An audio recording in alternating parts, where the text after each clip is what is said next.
Welcome back to Acadiana's Morning News, and we're joined in studio now by Corporal Paul Mouton from Lafayette Police. You know, you're just like our comfortable friend. We feel comfortable calling, waking you up, bothering you on the golf course, wherever you are. And we know when you're at the golf course, because that's when we want things to come up, and we call to interrupt. So yeah, we apologize. wait until you get there. Some people don't understand, but I'm on call 24 hours a day, 7 days a week, and my phone never stops. And it's just not y'all that call me. Oh, Everyone sure, calls me. And when there's traffic issues, like grocery basket, like y'all was saying, I spit my water out. And and some of those news agencies live off of Facebook, and so everything's true on Facebook. Oh, yes, well, of course, dude. So I get a lot of questions like that, and some of them are good, some of them are, information to be put out. On the other hand, some of it, not so good. Wow. Yeah. Well, we brought you in. we were just curious. We know we obviously would cover these stories if there were some outstanding missing children stories. Luckily, we don't have that huge problem with it here. But back in 1983, President Reagan proclaimed May 25th every year as National Missing Children's Day, and each year the Department of Justice commemorates this day with a ceremony, really honoring all the law enforcement agencies, organizations, and individuals that come together every year to help protect kids. So how do we continue to curb this? I really feel like younger and younger kids know not to take not to take candy from a stranger, not to get in someone's car. Mm. Yet there are still issues, even here in Lafayette, my own Facebook neighborhood group says, like, it's happened a couple times, just weird cars. What do you tell people to look out for? Well, what we tell people is, if it's suspicious, if it doesn't look right, doesn't feel right, you should have already called the police. You shouldn't be calling your neighbor, you shouldn't be calling your husband, your wife. Yeah. That information needs to be passed on to law enforcement as soon as possible. We have a lot of things in place. Obviously, the Amber Alert is a big deal, and putting information to all of our friends in law enforcement and also the community through media, and trying to get that information out as quick as possible and trying to locate that child. Now, understand in today's world, 30, 40 years ago, things like this probably happened. We just weren't made aware of it. Mm-hmm. And so in today's world, I mean, information travels so fast that if somebody, on occasion we have somebody that's innocently looking for something, and we'll stop and try to speak to a child, and the child, rightfully so, will run home and tell their parents. And so we have those situations happen, and to be honest with you, I don't mind those types of situations, because we can dispel the rumors, we can dispel the potential situation of a child being abducted. And so that tells me that, we're still living at a heightened alert, and people are really, on their toes as to what happens on a regular basis. I think, I don't know if society has just changed, but I think about growing up. Look, when someone rang the doorbell, we all ran to the door, like, who's coming over? Yeah, we did Why too. Mama and Papa, y'all surprised us? Well, now in the world of cell phones, who's coming over. And when someone rings the doorbell, it's like, get the kids, hide let the dog out to scare whoever it is. I mean, it's just totally different. Are we kind of along the same lines with teaching kids, to be more wary? You hate to think that you have to teach your kids to be wary people, but is that why we're hearing less and less of it? I think I think people finally get it. Instead of scaring their children, they're having real conversations, real conversations about some of the evils in the world and things that can happen on a regular basis.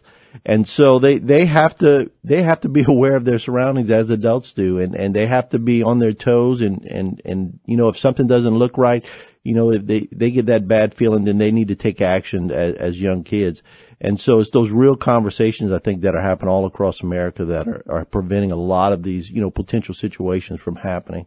With that being said, we had that time of year, summer. And some kids are going to be left at home because mom maybe can't afford this or that or whatever the case may be, or, dad can't afford it. He's the single dad. And, unfortunately, that's just the case. So we do have to have those conversations and let them know, And so, the big question every year is, what is the appropriate age that a child can stay home?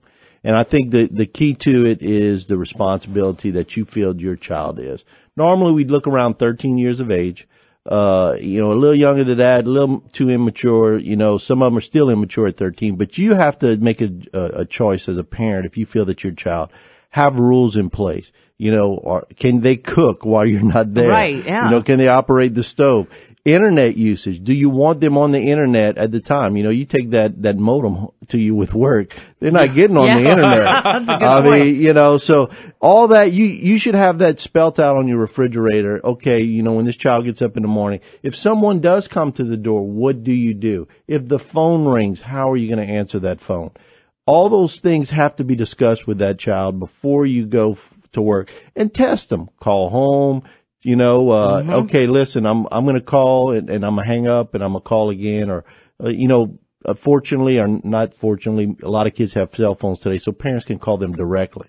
And they see that it's them parents. And with caller ID, they see that it's their parents. So, all those conversations need to happen before the summer begins. And now we're at summer.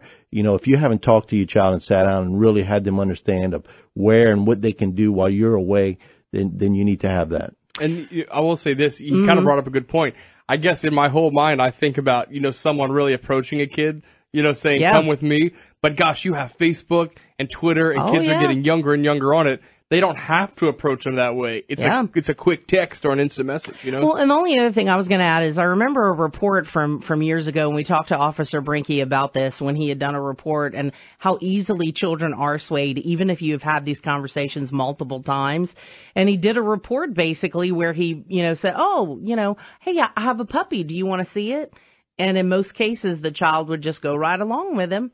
So just be aware that, even though you think your kids may or may not do that, maybe set up some of those scenarios like you're saying, Paul, about the idea of have somebody at work call them, and see what they'll tell somebody if they don't recognize that voice. That way they can understand. There is a group every so often you'll see either on YouTube and they go around and parents hire them and they basically put scenarios in place where they test their children. Wow. And unfortunately, probably more than 50% of the time their children fail.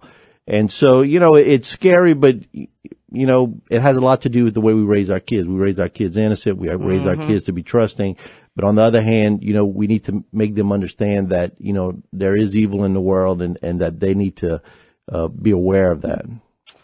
All good points to ponder. Lafayette Corporal Paul Mouton, who is the spokesman for the Lafayette Police Department and always on call. You are a good man, and you always answer when we call, so we appreciate that. We'll try to stop calling you when you're golfing. Is that a fair deal, or? It doesn't make me mad, except it makes my partner mad. So he says you need to throw that phone in the lake. I'll be honest, I'd actually be happy for that excuse. Why'd you play so terrible? Well, they keep on calling. That's right. I don't know what's happening. You should use that. Rob's right. We'll put some of these tips up on our website, KPEL965.com.